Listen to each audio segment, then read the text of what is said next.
Hello, everyone. Welcome to episode 34 of Political Courage, the podcast dedicated to telling the stories of courageous people in politics. Be sure to visit our website as you listen to view the bonus material, as the material for this episode is quite interesting. Douglas-perkins.com/political courage. Okay, so this episode is part 2 of our look at John Quincy Adams and the unconstitutional Gag Rule that Southern representatives put into effect in the United States House of Representatives. John Quincy takes offense at the new rule and vows to fight it. So let's jump right in where Eddie Zipperer and I left off a few days ago in the previous episode. And the other thing, I guess, that you need to know is what the right of petition is, because it's such a dead right that's in the First Amendment. You read the First Amendment, people talk about, okay, of religion and, speech and the press and assembly. And you're like, yep. And then they're like, and petition. And you're like, wait, what's that? What's that? So let's visit that for a minute. So while they were in the Constitutional Convention in Philadelphia, 1787, you get down to the end of the convention, and they've settled more or less on everything, but there's no specific designation of individual rights. And so a lot of people, and we did a podcast on this with Benjamin Franklin and his speech right at the end, on the second to the last day of the Constitutional Convention, where he appealed to everybody, particularly those who were planning to vote against the Constitution. And so this becomes so heavy because some people voted against it because they wanted rights specifically identified for individuals. The argument of the federal government versus states' rights and everything, that was all settled, but the individual rights had not been settled. And so, Yep. And you know what Hamilton's argument on this was, right? He was against the Bill of Rights. Do you know what he said?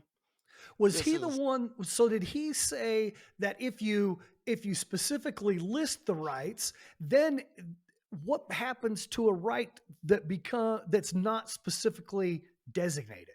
Is that a right or is it not a right? Okay, all right, I got it. And that argument is the reason we have the 9th Amendment. So tell us the 9th Amendment. The 9th Amendment says that just because a right is not enumerated in the Constitution is not to be construed as that right does not exist. So in 1791, they finally settle on the Bill of Rights, which is the first 10 amendments. And, it started out with a lot more. And, and James Madison, the father of the Constitution, he did all this research, and he would submit this to different people and get their feedback and so forth. I keep this book on my desk. And you can see I use it a lot. It's called Your Rugged Constitution. And so I keep a copy of the Constitution right here so that I can always refer to it and everything. But this is a book, late 40s, early 50s or something. And I keep it here so that I can flip open. And because it's important to understand the different clauses of in my opinion, it's important to understand what they are and what your rights are. And you see all these people, Second Amendment this and the First Amendment that, and so forth. And I would dare say, if you stop 10 people on the street, 9 out of those 10 couldn't tell you what the First Amendment states. I'll go further and say that if you pick 10 people out of Congress, 9 out of the 10 couldn't tell you what's in those amendments. You're probably right. And that's a heck of a lot more scary than what I said. Yeah. So, all right. So you've outlined the 3/5 compromise. Hopefully everybody understands that. If not, look it up. So now jump to the First Amendment and talk to us about petition. Tell us so we want to be sure that we understand the meaning and the process both. And so we can get this as we go through it. But yeah, jump in. today you can petition the government, right? Your petition goes to Congress, it's entered into the congressional record, but nobody in Congress is going to see it or care about it or read it or think about it or know it exists. That was not the way that the right to petition worked in this time, in John Quincy Adams's time. Um, the right to petition, they will petition Congress and it will be read in Congress and it will be debated in Congress. And so around this time in the 1830s, they this had always been a right and nobody's petitions had ever been denied. It was just known, it was just a basic right. The way we think of free speech today, uh, that's what that's the way that people thought about the right to petition back then. It was very important. Now you have your free speech, you have ways of, so the right to actually literally petition the government. Um, I'm sure that's done all the time through advocacy groups and lobbyists. Well, The and you the can average person, and you can always email your congressman, right? right? And that's technically that's a right of petition. But back then, they read them. They would enter them into the record by reading them, and they would debate them. They would send them to the committees. The committees would read them and discuss them, and possibly bring them to the full House. But then, in the 1830s, all of these petitions started coming in to end slavery in Washington D.C. And we talked about John Quincy Adams not being an abolitionist. The main reason that John Quincy Adams is not an abolitionist is because he is a man truly devoted to the Constitution. So, in his mind, in his INTP brain, that, sees things in, very black and white terms, to him, he can't, he's a representative in the federal Congress. So his opinion on slavery, he can't abolish slavery because it's not a federal matter. Okay? So for him it's like he would like to see slavery abolished, but he doesn't believe that the federal government has the power to make it happen anywhere in the Constitution. Well, But and let me just butt in with this one comment there.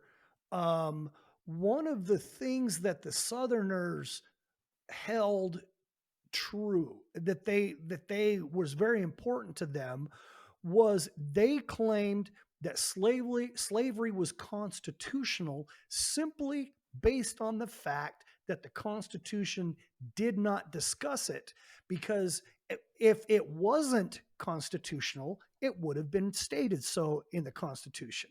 So that's one tenet that the Southerners held on to pretty tight. it's the 10th Amendment. They were 10th Amendment absolutists. The 10th Amendment says if a power is not specifically enumerated to the federal government by the Constitution, nor prohibited to it by the states, that power belongs to the states or to the people, respectively. Right. The problem is, obviously, at the most fundamental level, like there's a right to life, liberty, and the pursuit of happiness in the United States of America. So you can only believe that slavery is a right of the states if you're willing to believe that the people being enslaved are property and not human beings. Right. And that's the whole thing that they believe. And we'll get to this a little bit more as we see these debates within the House and some of the claims made by Southern representatives. So based on that fundamental level of petition that you talked about, so the First Amendment to the Constitution addresses several things of which we're all very familiar. But let me read this: Congress shall make no law respecting an establishment of religion. So there's the freedom of religion, or prohibiting the free exercise thereof, or abridging the freedom of speech. So there's the freedom of speech, or of the press. There's the freedom of press and the right of the people peaceably to assemble. So there's assembly. And here's the point, and to petition the government for a redress of grievances. So the First Amendment addresses several things, and we're only, specifically discussing one of them. But the right of petition is basically the complaint box, right?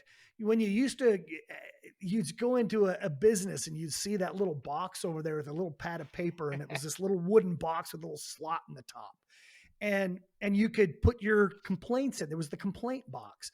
That's the right to petition the government for grievance. So if you have any complaint regarding law, regarding government, regarding policy, regarding your leaders or your elected officials, anything at all, this right to petition is so important. And we kind of gloss over it, I think, in today's world. But back then, it was viewed as so crucial. You look back in the years of the 1760s and early 1770s, you know, the the colonists wanted this ability. They wanted to be able to petition their leaders and to be heard and listened to, and they didn't have that. And so this was very important even Yeah. up in the I into the believe 1830s. I believe in the Declaration of Independence, there's a line that mentions, um, we've petitioned and petitioned several. I sorry for um uh That's okay. not I mean, quoting it directly. I yeah, don't know yeah. the quote exactly, but it says we petitioned the British government over and over, and we have not been listened to, and so we're declaring independence. So you see what a big deal it is to be able to petition the government, because uh the the colonies tried to do it, did not succeed, and had a revolution over it. Right. And there was even the olive leaf petition, right? Wherein the Congress officially drafted a letter and sent it to the king. And of course, by the time he receives it, Concord and Lexington had happened, and he wouldn't even open it and acknowledge receipt. But so anyway, that's the right of petition to the government for grievances. And so that's what the petition means and what it is. And so the process is that you would, give this to your congressman, to your representative, and he would take, or you'd mail it, of course, you just mail it to him, and then they would receive it and they would take it to Congress and then officially submit it to the House before the speaker, and then the speaker would acknowledge receipt, and then they would address it. And like you said, Eddie, they would either discuss it and debate it in the House, or they would, if there was already a committee that whose uh, responsibilities oversaw whatever this petition was, then they would assign it to that specific committee. And And the committees are dominated by Southerners because of the Three-Fifths Compromise. because of the number of representatives, right? But John Quincy promised his constituents when he went to Congress, he promised his constituents that he would present any petition whatsoever that came to him, regardless of whether he agreed with it. And that was very important to his people, because even if it was a petition that he didn't like, he didn't believe in, he would present it to the House anyway. And that was a crucial thing to his constituents. Yeah, and he was an absolutist on the right to petition. And so, these petitions started coming in. The federal government had no power allegedly at the time over slavery, right? Supreme Court precedent. Um, this is before Dred Scott, so you don't have that Mhm. Supreme Court precedent yet. But the precedent of everything before this is that is that you cannot touch it because only the states can. So the federal government can't touch it. And that's pretty much what people believe. So Yeah. what the abolitionists start to go after is slavery in Washington, D.C., because they Yes. can attack that. The federal government has the Because it's not a power. state. Yeah, that's right. It's a Yeah. territory. So the federal government has the power over Washington, D.C., and they can get rid of the Congress can get rid of slavery in Washington, D.C. And so these petitions start coming in, and the I'm sorry, the Democrats. I mean, they were the Democrats, but um, I The did not Southerners. talk about them in terms of party because we still use that party name today, and it gets confusing. So, okay, the Southern representatives, they do not like these petitions coming in, and so they put a gag on them. They say, okay, we're not going to read these. So let's visit this before we jump into the gag rule.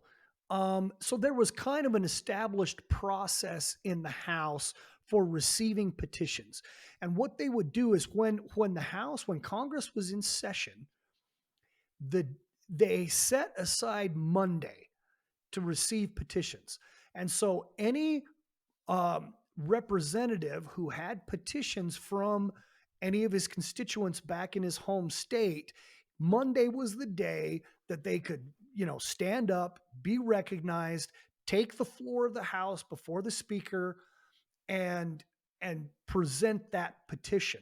And so, leading up to the gag rule, there became a problem that the Southerners felt that the natural processes of government within the House, of establishing policy and just doing their everyday job in the House, was being bogged down by all these petitions. And just to give you an idea, so a little bit later, I'm jumping ahead, but this is the number that I could find.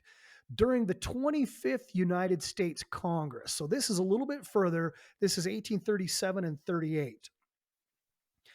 But during the 25th Congress, the House of Representatives received 130,000 petitions asking for Congress to abolish slavery.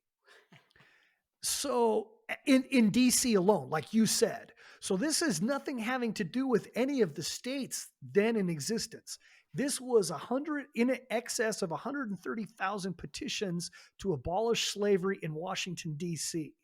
That's awesome, So and that never would have happened if it hadn't been for the fact that they tried to gag those petitions, yeah, and they saw the effect that it had. John Quincy Adams spends years, uh, forcing these petitions in, and everybody sees all that, and so that's like they kind of, by stomping their foot and having a tantrum over yeah, the petitions, they kind of said to everybody, "Hey, if you really want to get to us, if you really want to upset us, send in your petitions, bring them in." yeah.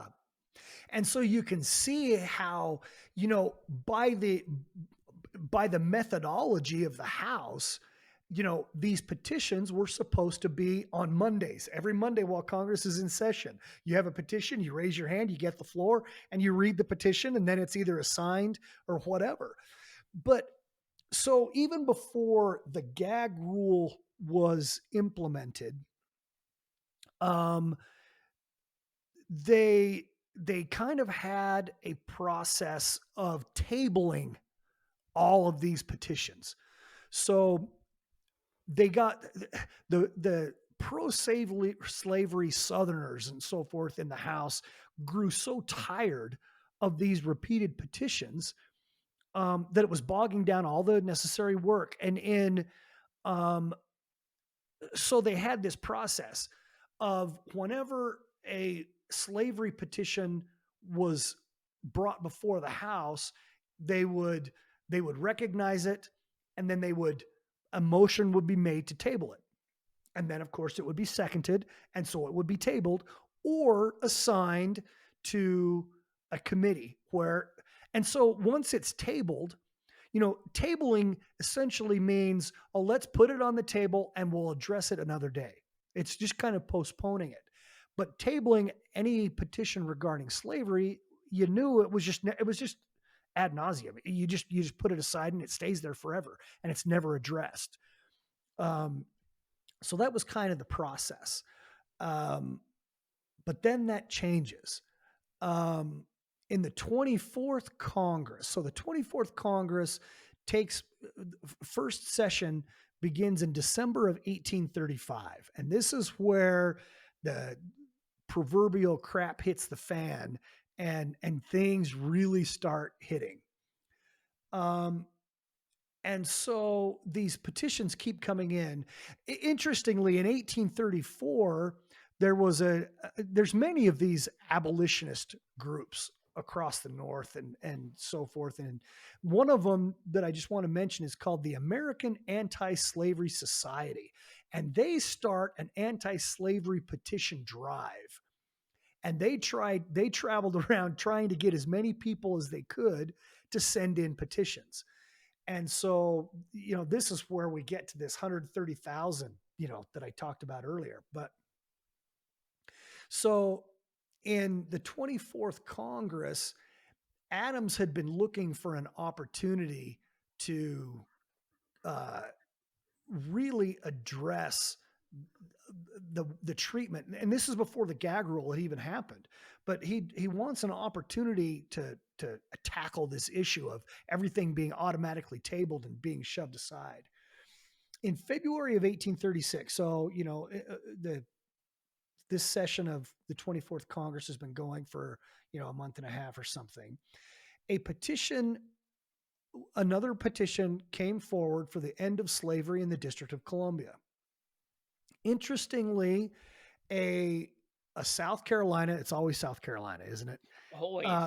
Yeah. And sorry, any listeners from South Carolina.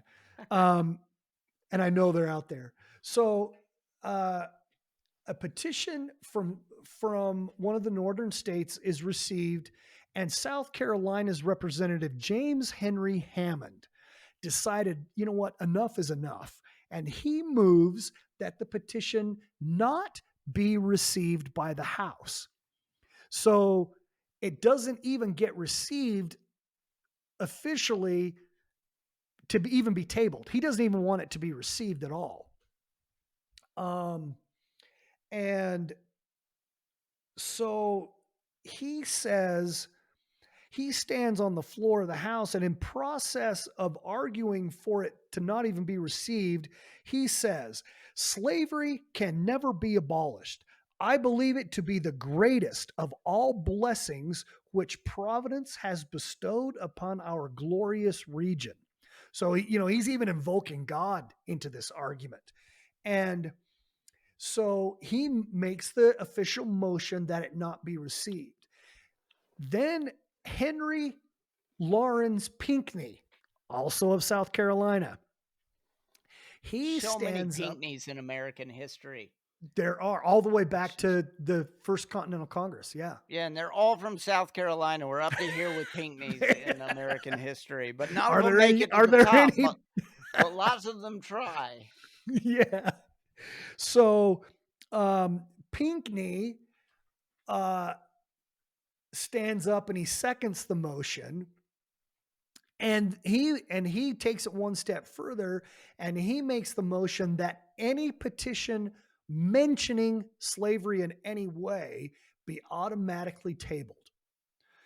But then, so if it's automatically tabled and not, so automatically tabled means that if the petition mentions slavery, it's automatically tabled and you can't read it. But then they make the argument, well, how do we know if it mentions slavery if we can't read it? So there's this silly argument that ensues. And this kind of goes on for a few months. And so a few months later, in May of 1835, A special committee is made, um, makes a formal motion regarding this. And the special committee makes the formal recommendation.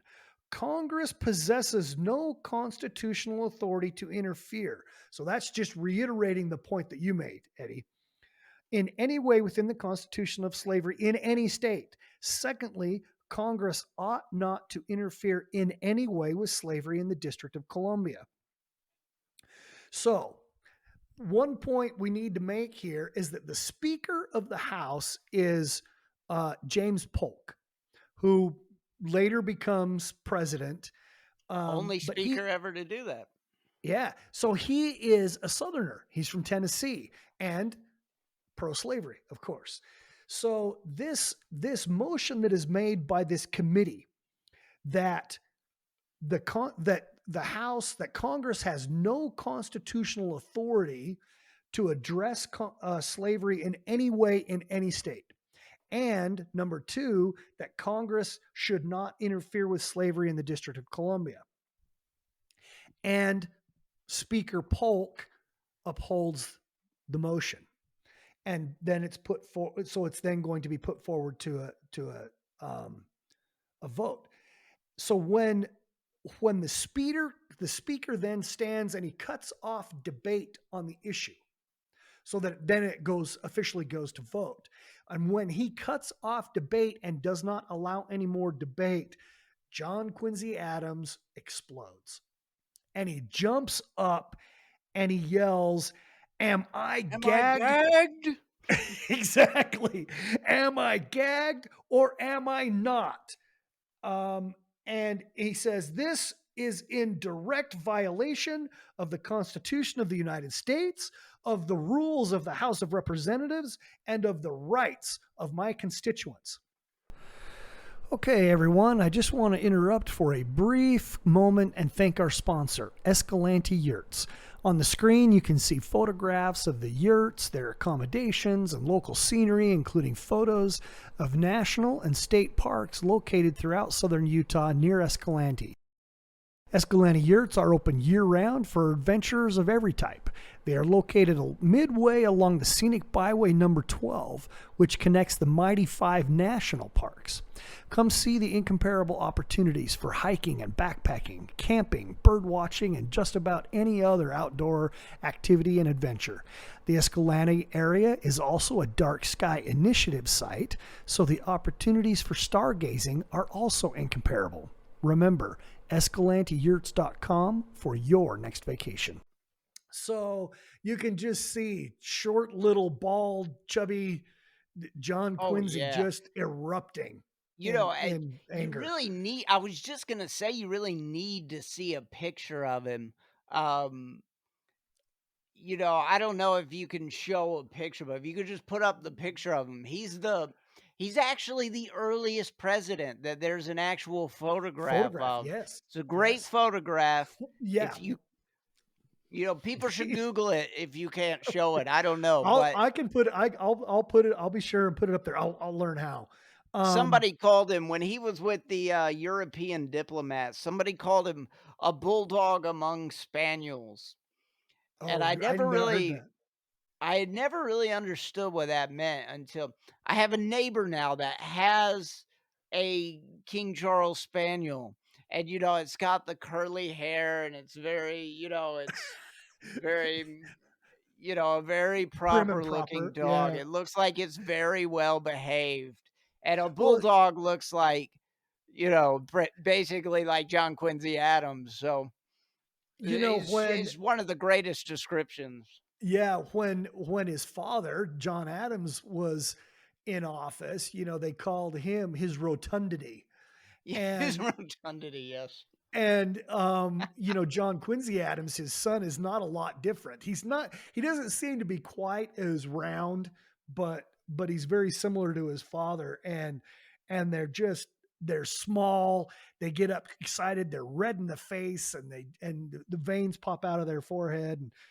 But yeah, the pictures of him are so good. And you can just picture Oh, him yeah, I love it. standing up and am I gagged?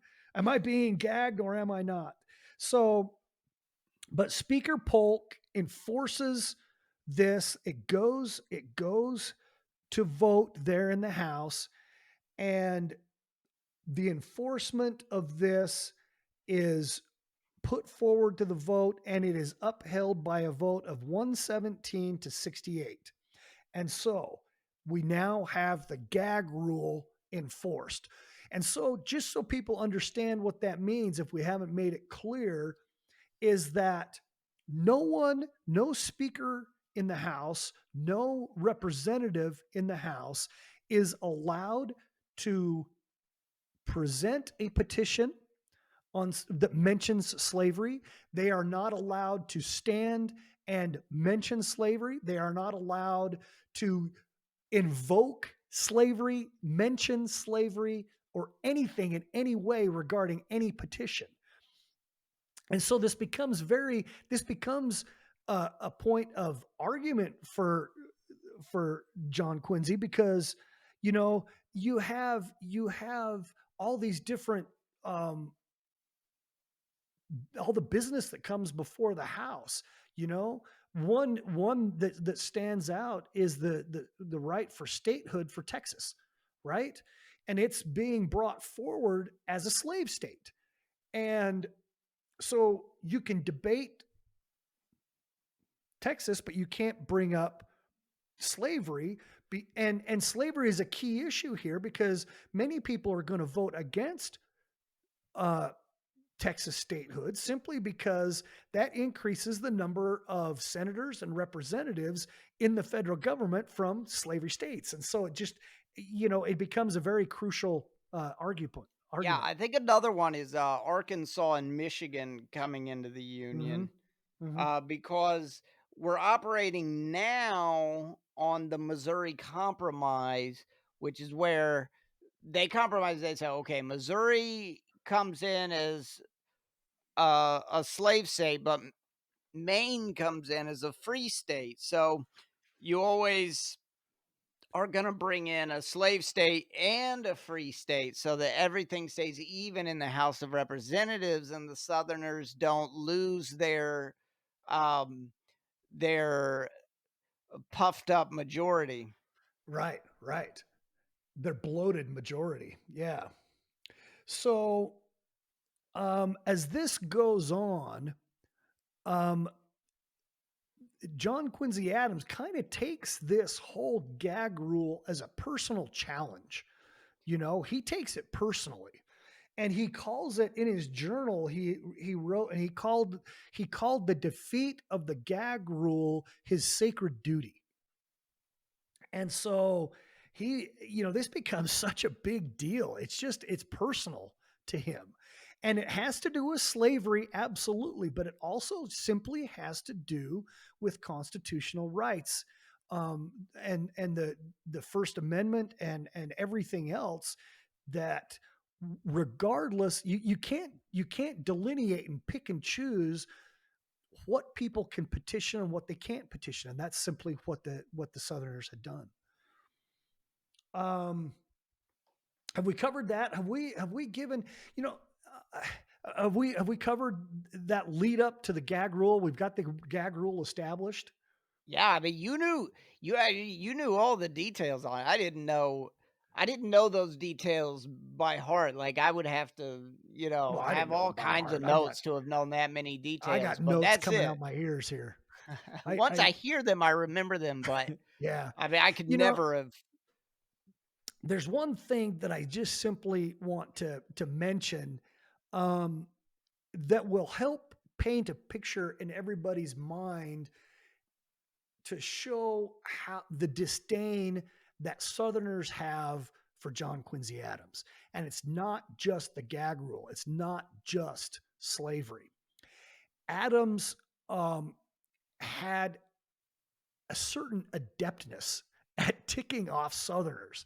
Certainly, he fought against slavery, but also he backed tariff legislation earlier that strengthened Northern economy. The manufacturers and the cities and the merchants and so forth. It strength his he backed this tariff legislation that strengthened northern economy, but indirectly hurt southern agrarian interests, all the southern farmers and plantation owners. So he ticked him off by doing that.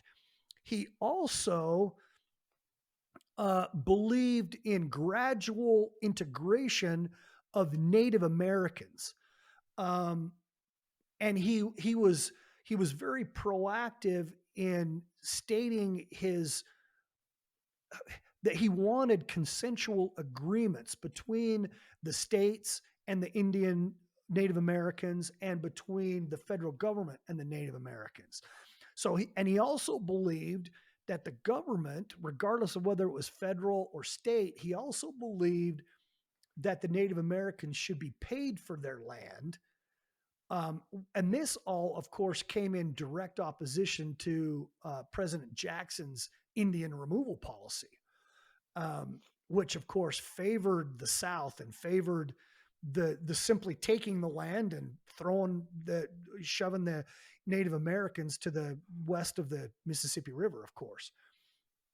And Jackson's Indian removal policy, he referred to that policy as fraudulent and brutal. So you can see that Adams ticked off Southerners in a lot of different ways. So it's not just the gag rule. It's not just the right of petition and slavery. There were other things. And so they already had a great disdain for Adams even before the right to petition became an issue. Yeah, it's really interesting. You had all these abolitionists who were much more activist and much more exercised about the whole thing than John Quincy Adams was. Um, but because of his approach to it and his gradualism and his fearlessness, he constantly keeps introducing these petitions and putting them in the record. He presents them as prayers sometimes. Yes. And he just keeps doing it and driving them crazy. Henry Wise, who was one of the representatives from Virginia, I believe, he said about Adams, and this is a great quote. He said about John Quincy Adams, uh, he called him the acutest, the astutest, the archest enemy of Southern slavery that ever existed. Which is saying a lot. When you look at all the abolitionists and so forth, that's saying a lot. Yeah. So, you mentioned that he would sometimes, put his petitions and different things into poetry and so forth. I believe that's what you said. One of his greatest hobbies was writing hymns, religious hymns. He would write music, he would write poetry and hymns, and they would be sung in church. And when he would be called upon to give a speech at some, you know, community gathering, he would write poetry and he would write hymns to recite at these things. And so sometimes, these were anti-slavery, pro-constitution poems and songs. Anytime that sometimes when you get a biography about one of these uh, people who was president in the early 1800s or whatever, it'd be a real thin book because there's just not as much information as you would hope out there on the person. Every biography of John Quincy Adams is inches and inches thick because he kept those monster journals his whole life. He just wrote in those journals. If you ever have an extra 10,000 hours on your hands, I highly recommend reading John Quincy Adams's journals. You can find out everything that he thought about Hamlet, every single poem that he liked, every single play that he liked. Well, and interestingly, that you bring up Hamlet, Othello, during this era of the gag rule and the right to petition and everything, Othello was a huge issue for him. And he invokes the thoughts of Othello in his journal over and over again. And I'm not a Shakespearean by any means, so I'm not going to attempt to dissect that. But I've got one of my favorite books about John Quincy is this one by Fred Kaplan, and that's the one I've been got some things underlined that I've brought up here. But he talks about that quite extensively. What So is that book called? it's called John Quincy Adams, American Visionary. American So I don't know if Visionary. you can Okay. see that. Um, so, uh, so here we are at the 24th Congress. Okay, the uh, the gag rule is now in effect, and then the first session of the 24th Congress goes in. So the Congress goes into recess. Then they Sorry about th- that. that's okay. That's okay. Um, so then the second session comes in, and when the second session of the 24th Congress takes, they convened, Speaker Polk announces that the gag rule of the first session had expired. And so for the next few months, the House is in turmoil because they don't have the gag rule. And the Northerners take advantage and they just inundate. And this is the era that I was talking to you about with that begins that 130,000 number. That's in the 25th Congress, these numbers, these incomprehensible numbers of petitions, that's when this starts because the gag rule is is not in effect. Yeah, So but then, it's not all. It's important to say it's not all the Northerners because most people don't have the guts to be a part of this. But there yeah, are, maybe what a dozen and a half who are yeah, willing to go this far, but none right. like John Quincy Adams. And Massachusetts is kind of infamous for this because there's Charles Sumner.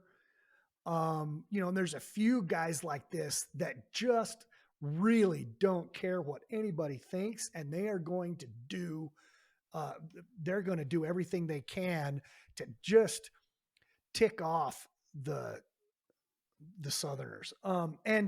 And keep in mind one point that we've pointed out earlier on, but I want to make specific mention of this right now.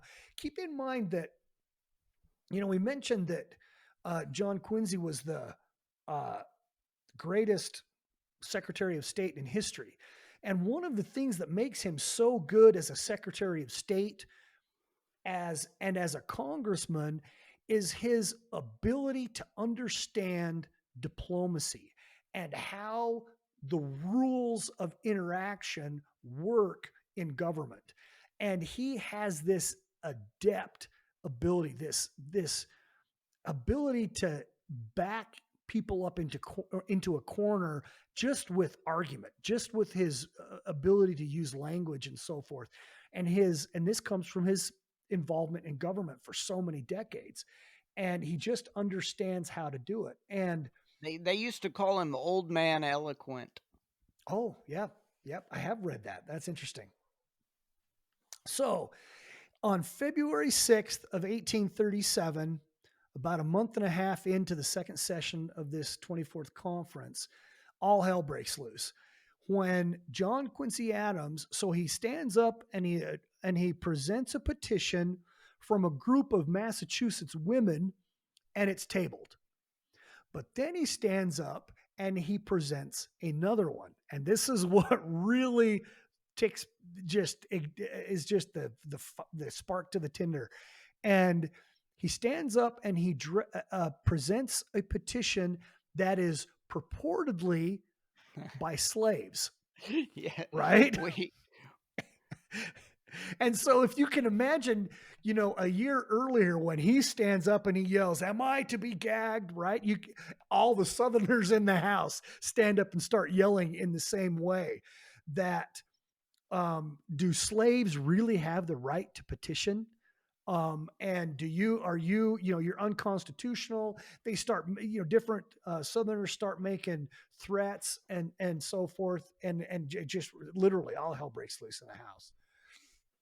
So at this point, Waddy Thompson, Waddy, Waddy Thompson of Virginia, stands up and yells at John Quincy and threatens him.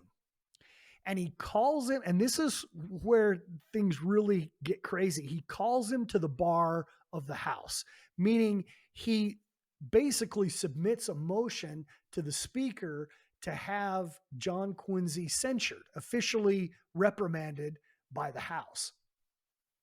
And but what Thompson doesn't realize is that in so doing, the Speaker of the House has to give Adams the floor to defend himself. And he can do anything he wants in defending himself. So John Quincy Adams gets the floor to defend himself in this potential censuring.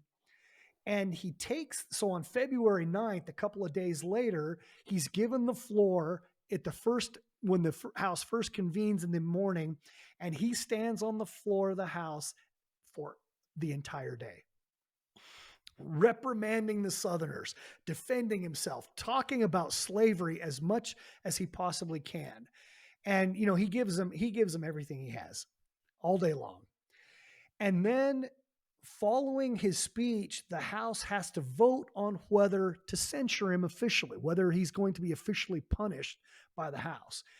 And the vote is surprisingly close, but it fails. And so he's not officially censored.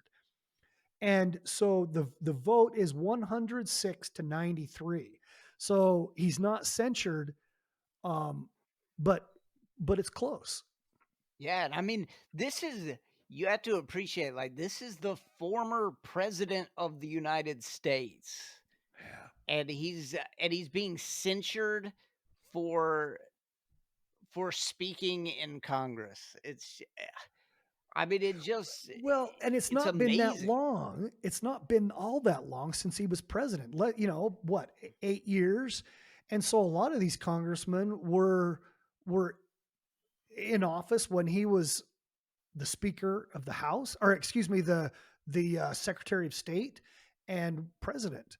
And so, he commands a lot of attention. He commands a lot of respect, but Sure, I mean, you could imagine what it would be like if, 8 years ago, so if, like, President Obama was in the House of Representatives right now, you can imagine how he'd be treated compared with the other representatives, and rightly so, because, President of the United States just is a very big deal, so just picture in your mind Pelosi trying to conduct business when she's got Obama on the floor out there ahead of her. She'd be cowering and shaking in her shoes every day of the week. Well, they surely make President Obama Speaker of the House on his first day, I Yeah, they would probably assume. would. Yeah, they probably would. So what this vote to censure him does to him is it empowers him. But he does recognize that it was a close vote and he's got to be careful, but he feels very empowered and no longer restrained. And this is when he really starts taking off. And I And this believe the particular petition that you're talking about, if I remember correctly, it's purportedly by slaves, but it's actually written by, you know, the slave owner, and it says, "Oh, we are, so lucky and enjoying our lives and are going to serve our master until our final day." So it's actually like a very pro-slavery petition, but he holds that back from them and then and he does only it reveals on it. purpose. Yeah, yeah. Somebody sent it to him to make a fool of him, but then he uses it, and he only reveals at the very end, I believe, that it was um from slaves, finger quotes, but is actually pro-slavery, Yeah. and he made all the Southerners try to, shout down the pro-slavery petition. And you see his incredible use of the rules of diplomacy here, and he does it because he knows that he is going to get the floor. Somebody, one of these Southerners, is going to do exactly what Thompson of Virginia did, and he is going to get the floor, and it happened exactly the way he wanted it to happen. So in spring of 1837, just a couple of months after this, he writes a pamphlet to his constituents. And I wanted to just reference this.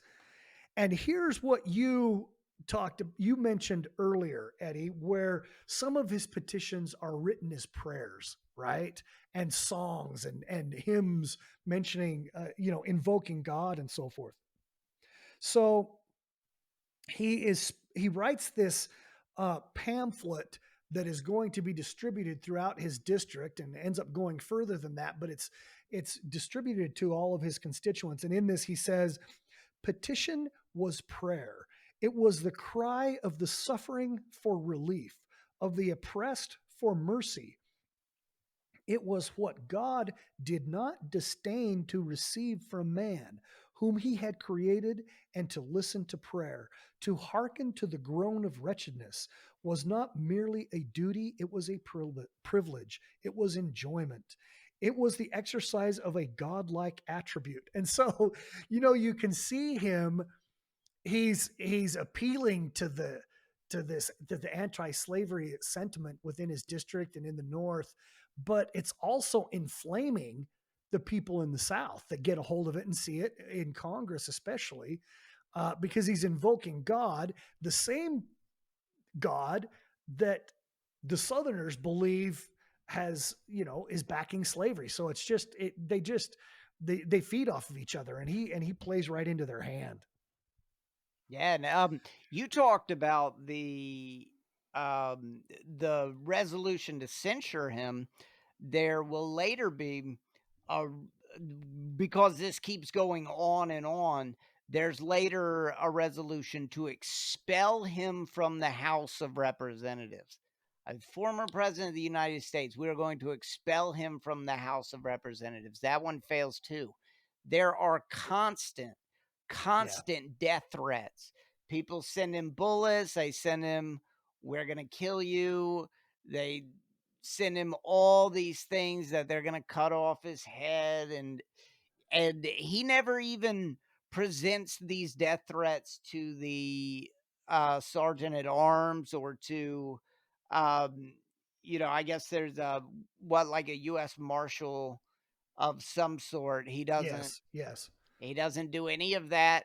He's not scared and he's not worried about it. Meanwhile, his wife is lamenting that they have been completely shunned from all of decent society because John Quincy Adams will not stop. So it's like you if you've ever seen Alan Dershowitz on the news, he argued for President Trump at one of the impeachment trials, or maybe both of them, I can't remember, but he talked a lot about being shunned from decent society with, his fancy professor friends and everything wouldn't let him, you wouldn't invite him to dinner and stuff anymore. That's what's happening to the Adamses, and it's very hard on his wife. He doesn't care. Um, Right. like I said, INTP personality type. It doesn't bug him if he's shunned from society at all, but it does bother her. She's no Abigail Adams. No, and she has tried to get him to retire from Congress numerous times. She doesn't want him to keep running. She wants them to enjoy their retirement. So keep in mind, so we're in 1837. So he is 70 years old, right? 1767. So he's 70 years old. She's trying to get him to retire. Or did I do my math right? Yeah, I think I did. Anyway. I mean, it's in that area. He died in 48, 48, and he was 80 81, ish, 80. Yeah. 81. Yep. So So we'll let everybody. We yeah, gave we some gave you the some numbers. You facts, do the and they math. can do the math.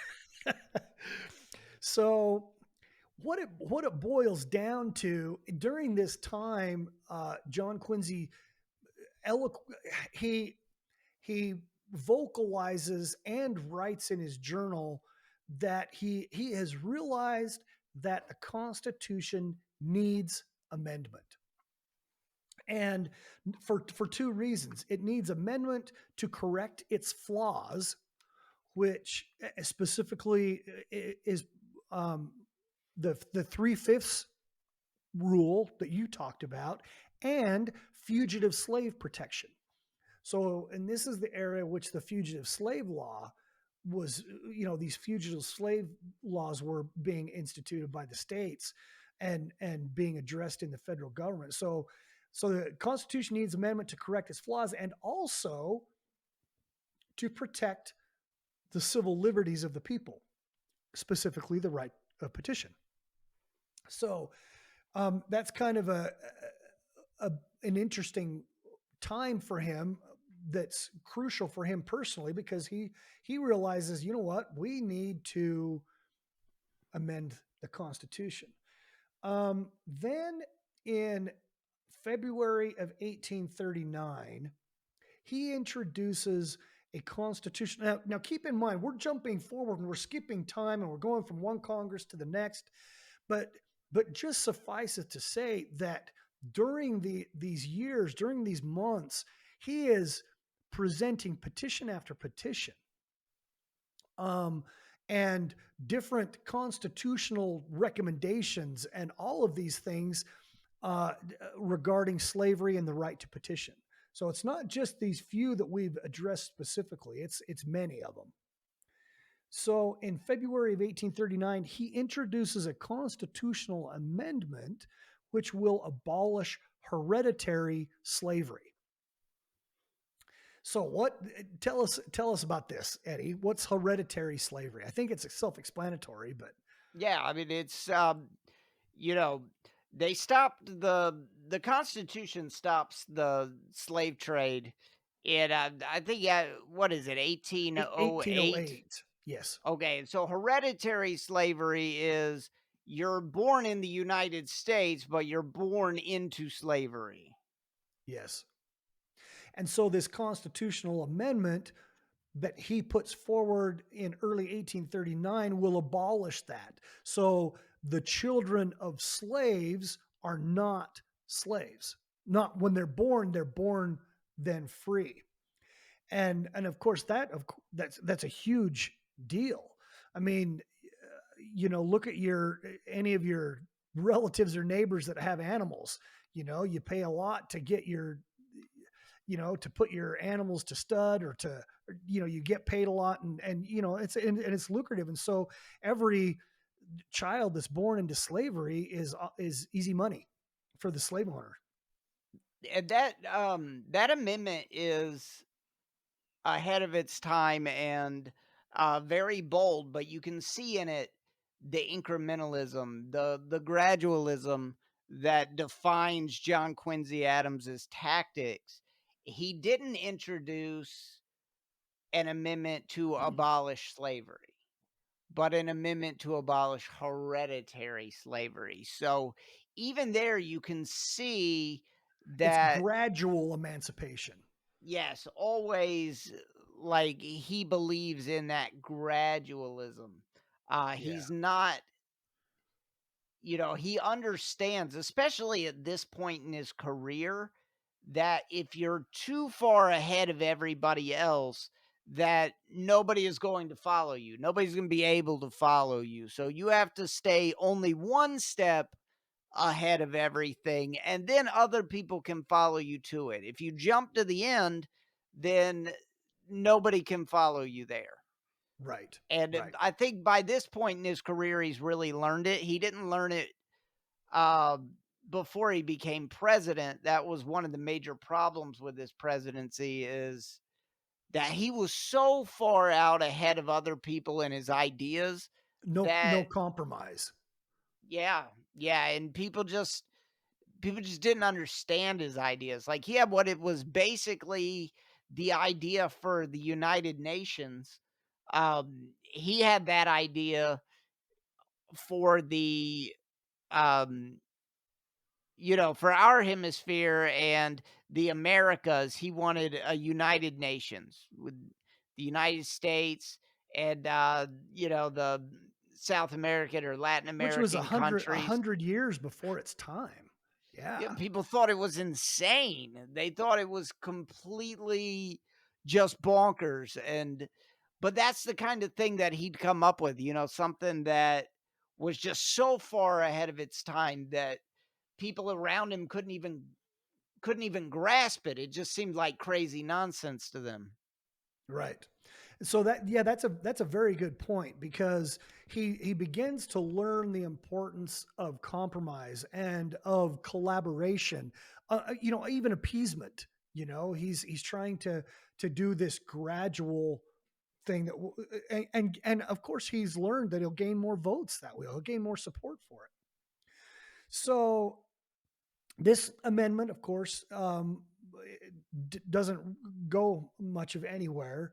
And then about a year later, in January of 1840, the House of Representatives approves a continuing gag rule.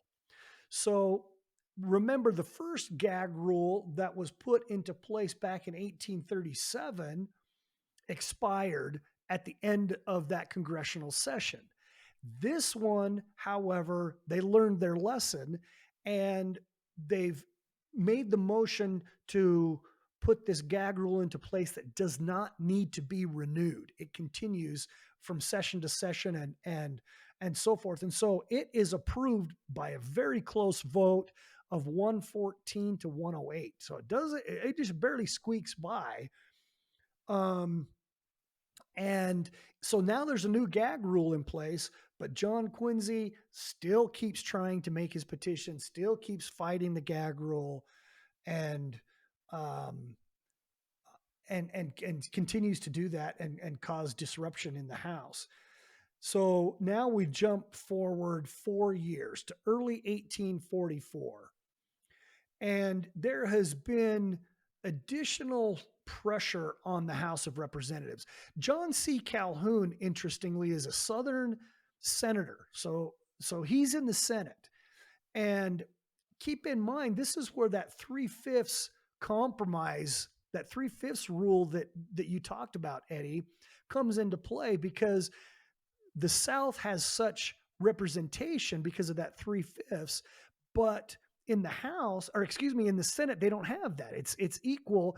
And so over these all these years, um, John C. Calhoun has tried to get a gag rule instigated and approved in the Senate, but he's never successful. It never happens because the Northerners have equal representation and vote it down, right? So, um, in early 1844, by this time, there has been pressure on the House um, regarding this gag rule, and they agree to establish a committee to evaluate the removal of the three-fifths compromise. And no decision is ever made, really.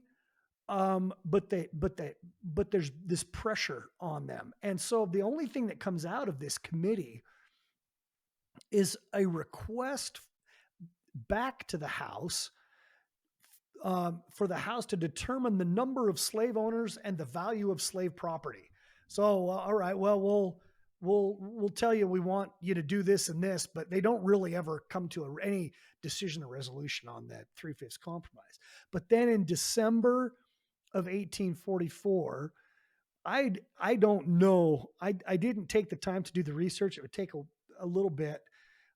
I wanted to look back and determine how many times uh, John Quincy submits a resolution to the House to eliminate the gag rule, but he does it a lot of times. But then on December 2nd of 1844, Adams submits a resolution yet again to rescind the gag rule. And finally, so, after 8 years plus of the gag rule, it's finally defeated by a vote of 104 to 81. And so the gag rule is no more. And that day that vote comes through, he writes in his journal, "Blessed, forever blessed be the name of God. The 10-year struggle is over." 10 So kind of years. 10 years. 10 years. Yep. And so the gag rule is rescinded. Any petition can now be heard on the floor of the House. And like we mentioned earlier, so John Quincy Adams uh, goes forward for another 3.5 years or so in the House. Then at the age of 80, he's in the House chambers on the floor and has a heart attack. They carry him to another room and he dies in the House. And as I recall, there's a plaque on the wall outside the room where he died, honoring him for his service and identifying the location where he died within the Capitol building. But so this has been a long conversation. I hope people have enjoyed it. I hope they have been educated. I hope no one fell asleep. Are you awake, Eddie? Yeah, I am. I wanted to tell one more thing. I actually should have Please. gone a few minutes ago, Yes, but please I do. wanted to say one more thing, which is, um, in the Amistad Supreme Court Oh, case, I didn't even because bring that John up. Quincy Yep. Adams had been such a friend of the abolitionists, and because he, uh, believed as the, um, guys on the Amistad had believed that they should be sent back to Africa as free men because they were kidnapped. They were not part of any legitimate slave trade. They were not Yeah. anybody's property, finger quotes. Um, he ended up defending them in court, and the other side, the government argued that, and this is what you were talking about with Van Yes. Buren. Van Buren was supported sending them back to Spain because that's what the treaty said, that they will be the property of Spain and should be sent back. But I just wanted to tell this story that when John Quincy Adams defended them in the Supreme Court, that and that argument was made, there was a copy of the Declaration of Independence framed on the wall of the courtroom, which, remember, is partially written by his father. His father's on the committee to write the Declaration, the Committee of Independency, or whatever it was called. Yes. Yes. And so he points up at his what is partially his own father's document, the most famous document in American history at this point, the most universally beloved document in American history. And he points to it and he says, "I know of no law or code or statute or treaty that overrules what is in this document." Yeah. So powerful. And keep in mind, so when he is defending these, again, finger quote, these slaves in the United States Supreme Court, he is arguing um, for their freedom. A very substantial part of his argument is degrading the president of the United degrading is not the right word. It's against the sitting president of the United States. And he called, so if you remember Martin Van Buren, when these slaves had revolted and then been caught again, President Van Buren ordered the United States attorney to argue the case, so, supporting their return to slavery, Then when it was defeated and they were ordered back to Africa, he ordered the United States attorney to appeal it. And then it's defeated again. The earlier ruling is upheld. And then, so when he's arguing it in the United States Supreme Court, he says that he calls Van Buren's involvement in the case utter injustice. And he speaks for 9 hours before the Supreme Court over a 2-day period. And he calls President Van Buren and the Secretary of State's involvement in this. He tells the Supreme Court that they are guilty of assuming unconstitutional authority by getting involved because they're overstepping the separation of powers between, the judicial and the executive. And of course, they end up the Supreme Court upholds the argument and sides with Adams and frees the men. And we'll use this kind of as our conclusion, I guess. These Africans that had been kidnapped from Africa a couple of years earlier, they gift John Quincy Adams a Bible as a token of their gratitude. And they write an inscription in the cover and sign their names. And they quote the 124th Psalm, "Our soul is escaped as a bird out of the snare of the fowlers. The snare is broken and we are escaped." And so, and so they gift him this Bible, and then they're sent back to Africa again, all in contradiction to the executive branch of the government and treaty with Spain and all of these things. And it's pretty monumental. And of course, there's been a movie made about it. And we did an episode of this podcast on this Amistad case and John Quincy Adams and so forth. So it's a pretty fascinating story. And consequently, John Quincy Adams is one of my favorite people, one of my favorite presidents. I just think he was amazing. There's my toot. I always call him one of my favorite people who was president because his actual presidency is like the least interesting thing in his whole life. His whole life, huh? It really is. It's kind of for most people who become president, that's the culmination of their life. That's their crowning glory. And with him, it's quite a ways down the list, to say the least, I think.